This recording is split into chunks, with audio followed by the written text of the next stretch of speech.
सुतं भजे गणेशमीशनन्दनम् एकदन्तवक्रतुण्डनागयज्ञसूत्रकम् रक्तगात्रधूम्रनेत्रशुभ्रवस्त्रमण्डितं कल्पवृक्षभक्तरक्ष्णमोऽस्तु ते गजाननम्।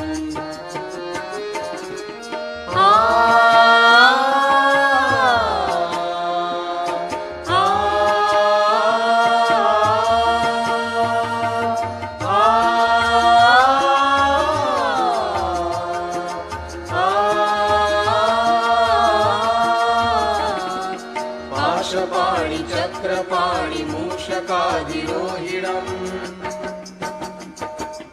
अग्निकोटि सूर्यज्योति वज्रकोटि निर्मलम्। पाशपाणि चक्रपाणि मूषकाधिरोहिणम् अग्निकोटि सूर्यज्योति वज्रकोटि निर्मलम्। चित्रमाण भक्तिजाल भालचन्द्रशोभितम् कल्पवृक्षभक्तरक्ष्णमोऽस्तु ते गजाननम्। ప్రవచనం విందాం. ఇది 1991 ఫిబ్రవరి 16 మహాశివరాత్రి పూజ సందర్భంగా శ్రీమాతాజీ హృదయం యొక్క 4 నాడుల గురించి చెప్పారు. అది ఇప్పుడు విందాం. Today we have assembled here to worship Sadashiva, which is reflected within us as Shiva, as the spirit.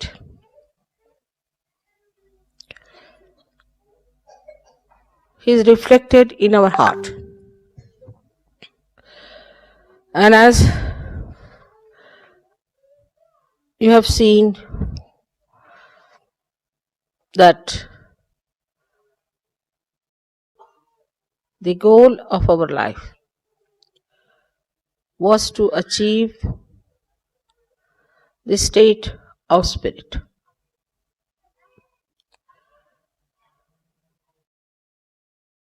The other day I was reading some books how it was done.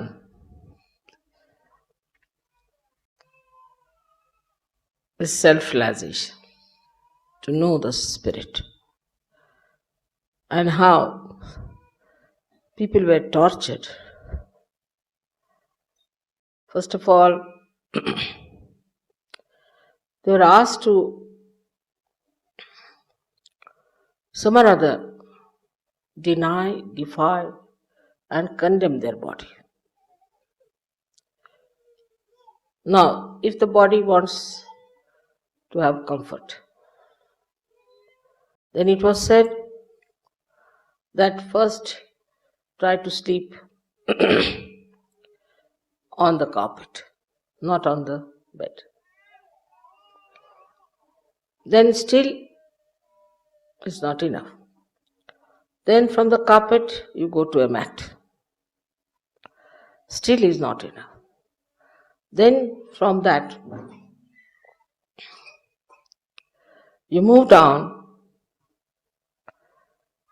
to the Mother Earth. Sleep on the Mother Earth. Still, if the body is not all right, then you start sleeping on the stone. But still Himalayas are far away, because Shiva resides in Kailasha. So you go to Himalayas and sleep on the ice. This was the minimum requirement. Then it was said that you are fond of good food, you want to have sumptuous food, you eat a lot, all right. So you deny everything that you like to begin with, all that you like. For example, Italians cannot eat pasta.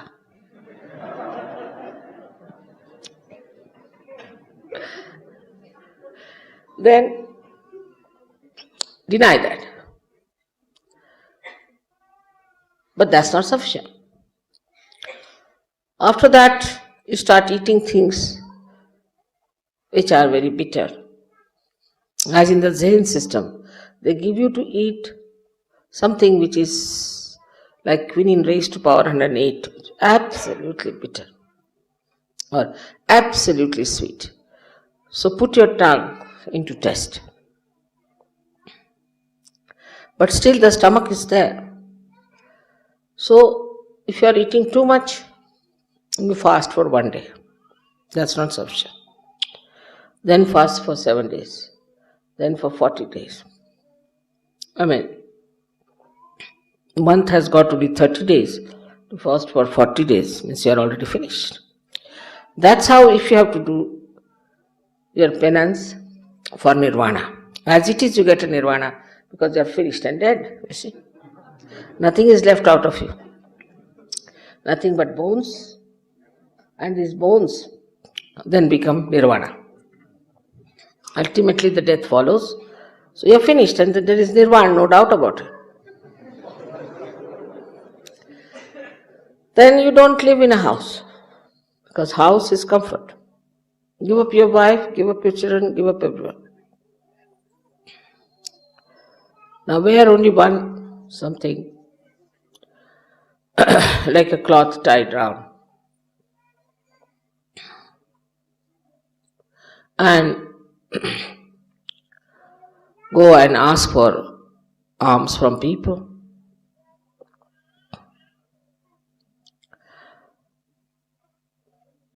With these clothes also, there is still problem.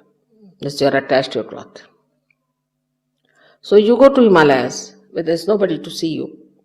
Take out your clothes and in that cold you stay there completely shaking. Then you will get your nirvana. As it is, you get nirvana.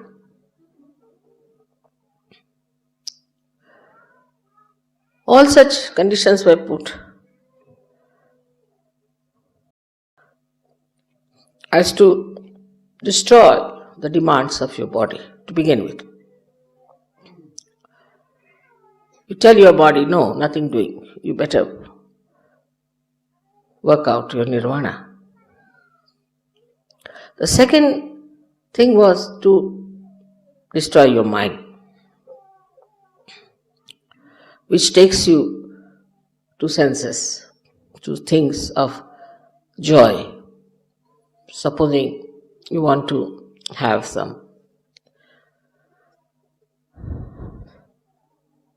something very much. So, deny that.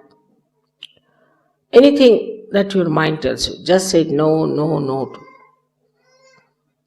In Sanskrit, the shloka is like this: Yan neti vachaner nigamo vachas. Which you won't say no, not this. And then you can discuss only nirvana. Before that, you are not even worthy of discussion of nirvana. When I read this book, I said, Baba, I give up. It's too much.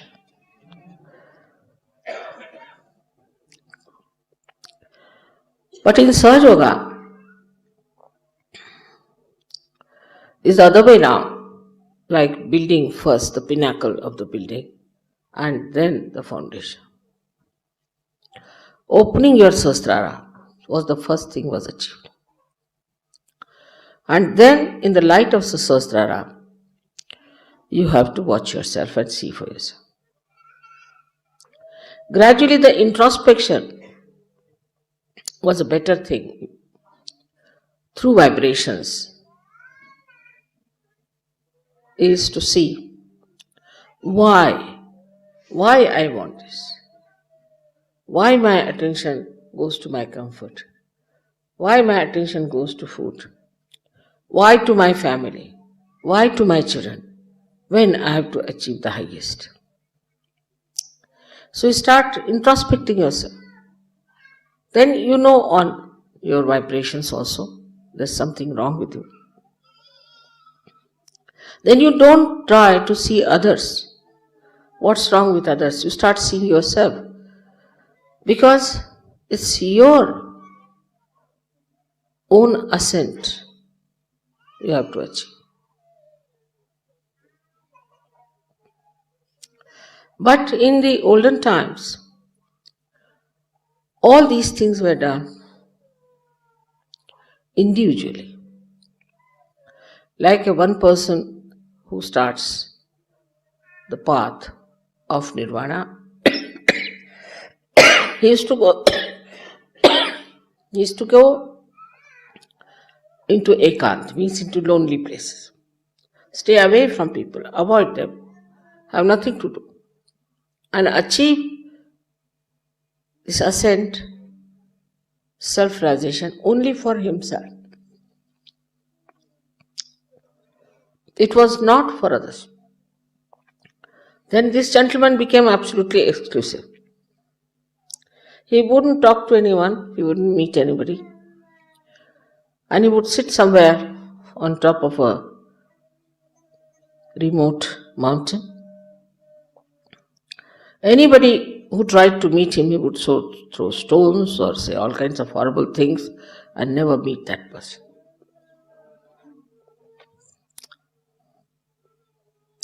But Sahajayoga is not the same. Sahajayoga is the ascent of the whole.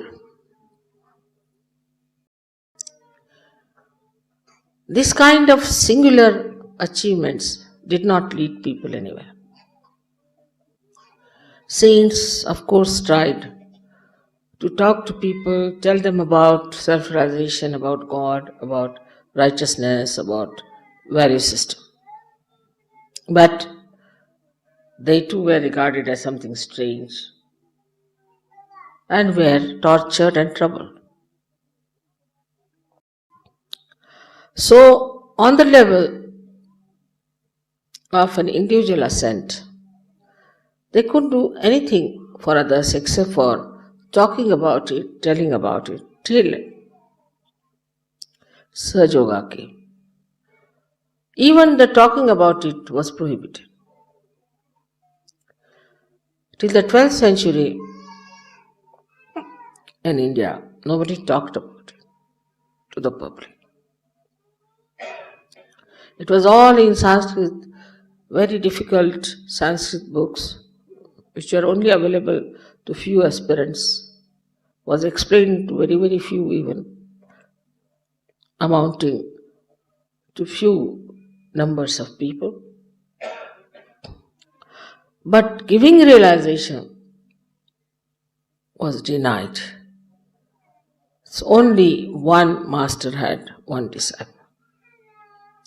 And all was the individual ascent, individual working up. Such a disciple was taken away from others and was kept in secret, worked it out on him, and just he may sing, he may write poems, he may talk about it, he might say what his joy is, but he had no right to give realization to anyone, neither he knew how to give realization. So now you see how far you have gone. You've got your realization without giving up much. You can work on a much wider scale. You can give realizations to others. You know about all the subtle knowledge about Sahajayoga. But today I am going to tell you something more which we have to do. It's very important to know, because as was described by people, that they practice Sahajayoga as they go to church, but it's not from their heart. And heart is the abode of the spirit. It's the Shiva within us. So we have to know more about heart, and that is very important. You know about these three nadis we have, Ida, Pingala, Sushumna. But in the heart there are four nadis. and the one nadi goes to Muladhara. And if you cross the limits of Muladhara, it goes to hell. That's why they say that Shiva is a destroyer. Actually, you ask for your destruction.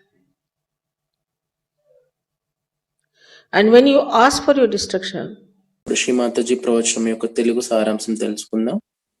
ఈ ప్రవచనం 1991 ఫిబ్రవరి 16 మహాశివరాత్రి పూజ సందర్భంగా హృదయం యొక్క 4 నాళ్ల గురించి శ్రీమాతాజీ చెప్పారు. ఈరోజు ఈ ప్రవచనంలోని శ్రీమాతాజీ సహజయోగము మిగతా అన్ని సాధనల కన్నా ఏ విధంగా ప్రత్యేకము మరియు ఏ విధంగా సులభం అని చెప్పారు. ఆ విషయం గురించి ఇప్పుడు తెలుసుకుందాం. శ్రీమాతాజీ ఈ విధంగా చెప్పారు. సదాశివుడు మన హృదయంలో శివుడిగా ప్రతిబింబిస్తాడు. అతడినే మనం స్పిరిట్, ఆత్మ అని కూడా అంటాం. మన జీవిత లక్ష్యం ఏమిటంటే ఆత్మస్థితిని పొందడం. శ్రీమాతాజీ ఏవో పుస్తకాలు చదువుతున్నప్పుడంట అందులో ఆత్మ సాక్షాత్కారం పొందడానికి సాధకులు ఏ విధంగా తమని తాము హింసించుకున్నారో శ్రీమాతాజీ చెప్పారు. ఆ పుస్తకాలు చెప్పిన విషయాల్లో శ్రీమాతాజీ చెప్పింది మొదటగా, శరీరం కోరుకునే అన్ని సౌకర్యాలను పూర్తిగా త్యజించాలి. ఉదాహరణకు శరీరం సౌకర్యం కోసం వెంపర్లాడుతుంటే మంచం పైన కాకుండా తివాచి పైన అంటే కార్పెట్ పైన పడుకోవాలి. ఇంకా సరిపోలేదు అంటే చాప పైన, ఇంకా లేదు అంటే నేల పైన పడుకోవాలి. అయినప్పటికీ శరీరం లొంగి ఉండకపోతే రాతి పైన పడుకోవాలి. అయినప్పటికీ శివుడిని అనగా ఆత్మస్థితిని పొందలేకపోతే శివుడి నివాసం అయిన కైలాసం ఉన్న హిమాలయాలకు వెళ్ళి మంచు పైన పడుకోవాలి. ఈ విధమైన నియమాలు ఉండేవి. అంతేకాకుండా రుచికరమైన భోజనం అంటే ఇష్టం ఉండి ఎక్కువ మోతాదులో తినేవారు వాటిని కూడా త్యజించాలి. చేదుగా ఉండే పదార్థాలను తినడం మొదలు పెట్టాలి. అతి చేదు లేదా అతి తీపితో మన నాలుకను పరీక్షించాలి. అయినప్పటికీ మన పొట్ట ఎక్కువ మోతాదులో ఆహారం కోరుకుంటే ఉపవాసం ఉండాలి. ఒక్కొక్క రోజు ఉపవాసము, సరిపోలేదు అంటే వారం, ఇంకా అంటే 40 రోజులు. ఇన్ని రోజులు ఉపవాసం చేస్తే మనల్ని మనం శిక్షించుకుంటే నిర్వాణ, మోక్షం, శివుడిని పొందడం అనే స్థితిని పొందడమేమో గాని నిజంగానే మన శరీరం చిక్కి శల్యమైపోయి మరణిస్తాము అని శ్రీమాతాజీ చెప్పారు. అప్పుడు మోక్షమే వస్తుంది అని కూడా శ్రీమాతాజీ చమత్కరించారు. ఆ తర్వాత ఇల్లు, ఇల్లాలు, పిల్లలు అనే సౌకర్యాలు ఇవన్నీ కూడా మనకి నిజంగా సౌకర్యాలను భావించి వారందరినీ వదిలివేసి ఏక వస్త్రంతో శరీరంను కప్పుకొని భిక్షాటన చేస్తారు. అయినను కప్పుకున్న ఏకవస్త్రం కూడా సుఖాన్ని ఇస్తుంది అనుకుంటే హిమాలయాలకు వెళ్ళి వాటిని వదిలివేసి చలిలో వణుకుతూ నిర్వాణ స్థితిని పొందే ప్రయత్నం చేస్తారు. ఆ విధంగా శరీరం యొక్క వాంఛలను నశింపజేస్తారు. రెండవది మనసుని నశింపచేయడం. ఎందుకంటే ఈ మనసే ఇంద్రియాల ద్వారా బాహ్య ప్రపంచంలోని సుఖాలను కోరుతుంది. ఉదాహరణకి మనసులో ఏదైనా కావాలి అనే కోరిక బలంగా ఉంటే దాన్ని తిరస్కరించడం. సంస్కృత శ్లోకంలో చెప్పబడినట్లు యానేతి నేతి వచనే నిగమో వచ అనగా ప్రతీది నకారాత్మకంగా వద్దు వద్దు అని చెప్పడం. ఆ తర్వాతే నిర్వాణ గురించి కేవలం మాట్లాడడానికి మాత్రమే తగిన వాళ్ళం అవుతాం. ఇలా ఆ పుస్తకాల్లో ఉన్న విషయాలను శ్రీమాతాజీ చదివినప్పుడు ఇదంతా విపరీత ధోరణిలో ఉంది అని శ్రీమాతాజీ చదవడం ఆపేశారట. ఆ తర్వాత శ్రీమాతాజీ సహజయోగం గురించి ఈ విధంగా చెప్పారు. సహజయోగంలో ఆత్మస్థితిని చేరుకునే విధానం ముందు పుస్తకాల్లో చెప్పిన దానికి పూర్తిగా వ్యతిరేక దిశలో ఉంటుంది. అనగా సహస్రార చక్రంలో చైతన్య తరంగాల అనుభూతి పొందాక ఆ వెలుగులో ఆత్మ పరిశీలన విధానం ద్వారా మనలోని ఇబ్బందులను అనగా మన చిత్తం ఏ విధంగా శరీర సౌఖ్యములపైన, భోజనాదులపైన, కుటుంబం, భార్య, పిల్లలపైన మోహంతో ఎందుకు నిలబడుతుందో చైతన్య తరంగాల ద్వారా గమనిస్తూ వీటి నుండి బంధరాహిత్యంతో ఆత్మస్థితిని ఎలా పొందాలి అని ప్రశ్నించుకుంటాం. ఈ ఆత్మ పరిశీలన ద్వారా చైతన్య తరంగాలను గమనించినప్పుడు మనలో ఏదో లోపం ఉంది అని గమనిస్తాం. అప్పుడు ఇతరుల తప్పులు ఎంచక మనలోని తప్పులను సరిదిద్దుకొని ఎలా ఆధ్యాత్మిక ఉన్నతి పొందాలా అని ప్రయత్నిస్తూ ఉంటాం. కానీ పురాతన కాలంలో ఇదంతయు వ్యక్తిగతంగా జరిగేది. ఎవరైనా నిర్వాణ మార్గంలో వెళ్తే వారు ఇతరులతో కలివిడిగా ఉండక ఇతరులకు దూరంగా ఉండేవారు. అలాగే గురువులు కూడా ఏ ఒక్క శిష్యుడికో ఈ ఆత్మస్థితిని ప్రసాదించేవారు. ఆ స్థితిని పొందిన వారు ఆ స్థితిలో ఆనందంలో ఉండేవారే కానీ వేరొకరికి ఆ స్థితిని పొందింపజేయడానికి తగిన శక్తులు ఉండేవి కావు. కానీ సహజయోగము వ్యక్తిగతంగా కాకుండా సామూహిక ఆధ్యాత్మిక ఉన్నతిని ప్రాప్తించే మార్గం. శ్రీ మాతాజీ సహజయోగం ఇవ్వక ముందు ఉన్న పరిస్థితులకు ఇప్పటి పరిస్థితులను పోలిస్తే సహజయోగులకు ఏది పెద్దగా వదిలివేయకుండా ఆత్మ సాక్షాత్కార స్థితిని పొందడము, ఇతరులు సామూహికంగా ఆత్మ సాక్షాత్కార స్థితిని పొందడానికి ఉపకరణాలుగా శ్రీ మాతాజీకి ఉపయోగపడము అనేది ఈ పరిణామ క్రమంలో అతి ముఖ్యమైన మార్పుగా మనం గమనించవచ్చు.